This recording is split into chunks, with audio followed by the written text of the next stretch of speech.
Hello everyone, my name is Shubham and here we are into the decoding some CUET UG things, right? Yes, the thing is कि this particular exam लोगों को काफ़ी haunt कर रहा है. I was talking to the students, I was talking to the aspirants जो form भरना चाहते हैं. हमने अब तक अपनी सीरीज़ में नोटिफिकेशन के बाद हमने सेकेंड पार्ट में पूरी तरह से डील किया था कि फॉर्म फिलिंग को कैसे वो करना है. Now the third thing is about pattern, domain, language, GT क्या क्या कह रहा है, क्या क्या सब्जेक्ट हैं, क्या अपन को देखना है, इन सब के बारे में अपन आज बात करने वाले हैं. सबसे पहले नए एग्ज़ाम पैटर्न की बात करते हैं. राइट, नया एग्ज़ाम पैटर्न कह रहा है, जस्ट अ मिनट, नए एग्जाम पैटर्न में कुछ मेजर चेंजेस आए 2025 से 2024 में, मतलब 2024 से 2025 में. Now the major exam pattern जो चेंज हुआ है उसमें जो पहला पार्ट था वो था it is a completely computer based test. दूसरा, they have created a uniformity in the papers. Yes. Now, every single question paper is going to have 50 questions and you have to solve it in 60 minutes with all questions compulsory kind of thing. पहले ऐसा होता था कि you had choices like कि मेरे पास 60 question है तो 45 करने, 15 I can leave. This time you cannot leave any question. So make sure करो कि जो अपने डोमेन या अपने जो पेपर आप सिलेक्ट करते हो उन पेपर्स को उसी प्रायोरिटी में सिलेक्ट करो जिसमें आप सबसे अच्छा स्कोर कर सकते हैं. You know your favorite subject and you know your subject in which you are academically great. Right? So depending upon courses, depending upon choices, make sure to make that choice जो आपको exam में help करे. The next thing is NCERT syllabus. Technically CUET के notification में NCERT syllabus था, then NTA ने अपना subject wise syllabus जो है वो क्या कर दिया है, रिलीज कर दिया है. So if you look into this, majority of them is inspired from NCERT, but there are some particular topics, कुछ जो हैं वो 11th के भी हो सकते हैं, कुछ 12th के भी हो सकते हैं. तो आप मेक श्योर करें कि वो सिलेबस पूरा फॉलो करें, फिर अपनी NCERT का वो करें. मैंने जितना अपने सब्जेक्ट्स, कॉमर्स वगैरह के सब्जेक्ट्स देखे उसमें ऐसा है कि क्लास 12th का ही मेजर सिलेबस है. One doubt which student ask, sir I am from this board, ICSE हो सकता है, दूसरा हो सकता है, एंड उसमें NCERT का सिलेबस फॉलो नहीं होता. सो दे हैव क्लियरली मेंशन्ड कि भाई साहब आप कोई भी ऐसा डोमेन उठा सकते हो जिस डोमेन का मोर देन 50% सिलेबस राइट आपके सिलेबस से मैच करे. So if I am studying business economics from MP board and there is a business economics का syllabus given by NTA, तो अगर MP board का syllabus NTA के syllabus से 50% या उससे ज़्यादा मैच करता है तो you can choose that subject, right? Yes, उसको सेम सब्जेक्ट कंसिडर किया जाएगा. Third thing, next one is the maximum 5 test paper criteria. Yes, last year तक हमारे पास 6 पेपर्स थे, इस बार 5 है. तो हमें वो 5 टेस्ट पेपर्स ऐसे चुनने हैं जिससे हमारे मेजॉरिटी ऑफ यूनिवर्सिटीज़ और उनके डिजायर्ड कोर्सेज जो हैं वो कवर हो जाए. सो इसके लिए आपको बहुत ध्यान से बुलेटिन एंड यूनिवर्सिटी क्राइटेरिया जो है उसको पढ़ने की ज़रूरत है. The last one is domain subject. Number of domain subjects भी रिड्यूस किए, इनके बारे में तो हम डिटेल में बात करेंगे. तो let's start with what we are having. Right, just a minute. Now domains की बात करें तो हम इसको 2 पार्ट में वो करेंगे. द थिंग इज कि some of them are associated with the commerce background, some of humanities, some of them are from the science background. तो अगर कॉमर्स की बात करें तो accountancy, book keeping, business studies, right, economics and business economics, right, ये कुछ ऐसे particular subject हैं जो आपको यहाँ देखने को मिलेंगे. Then we are having humanities, technical subject जिसमें ज्योग्राफी है, एंथ्रोपोलॉजी, बायो टेक्नोलॉजी उससे रिलेटेड है, chemistry, environmental science, computer science, right, ये सारी सब्जेक्ट आते हैं. फिर moving on to the next categories जिसमें सोशल साइंस के हैं, home science, history, knowledge tradition, mass media, mass communication. फिर साइंस वाले में मैथ्स आ जाएगा, परफॉर्मिंग आर्ट्स आएगा, physical education, physics, political science, Sanskrit, sociology, other subjects.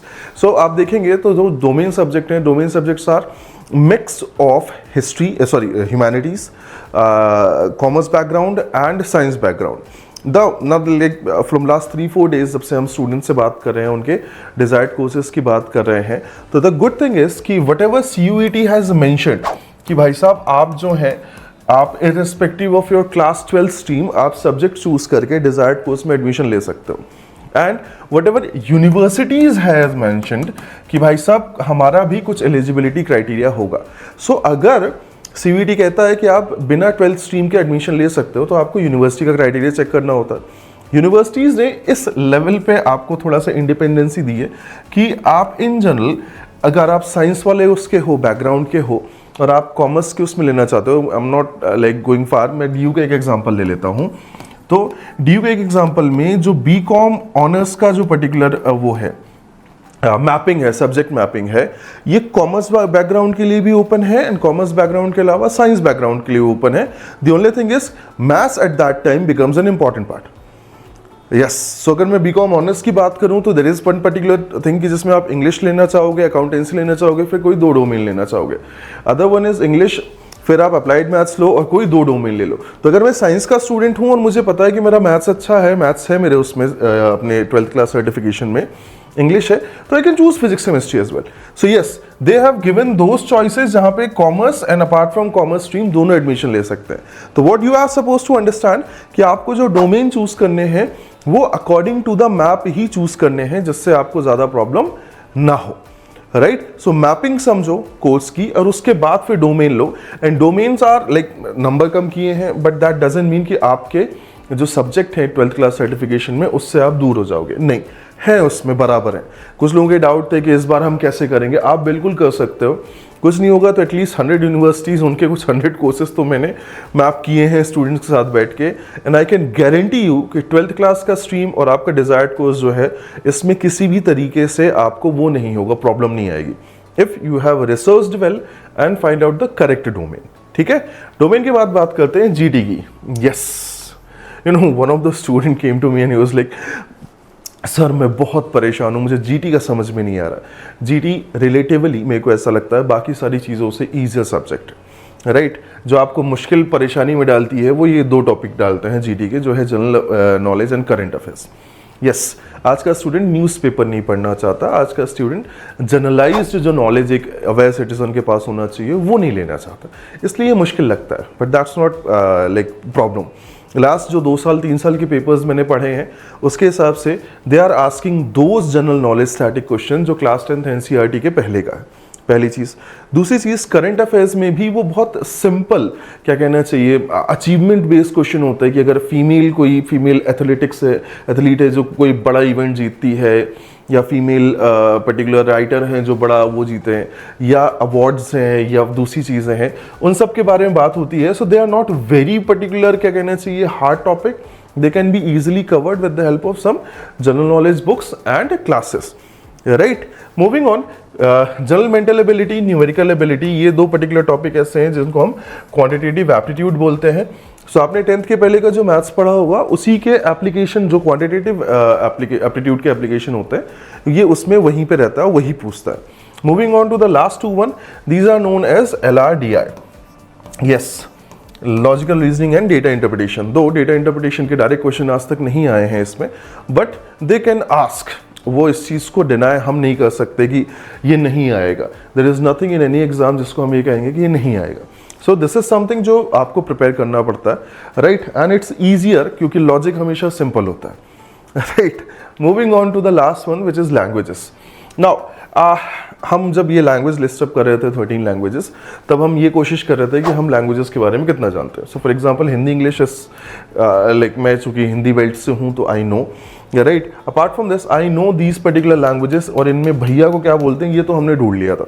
But if you belong to that medium, for example South Indian states में जो उनकी native language होती है वो कंपल्शन होता है, तो you can choose those languages well, क्योंकि हर एक जगह पे है ना, डिपेंडिंग अपॉन क्राइटेरिया उन्होंने लिखा है any one language from list A.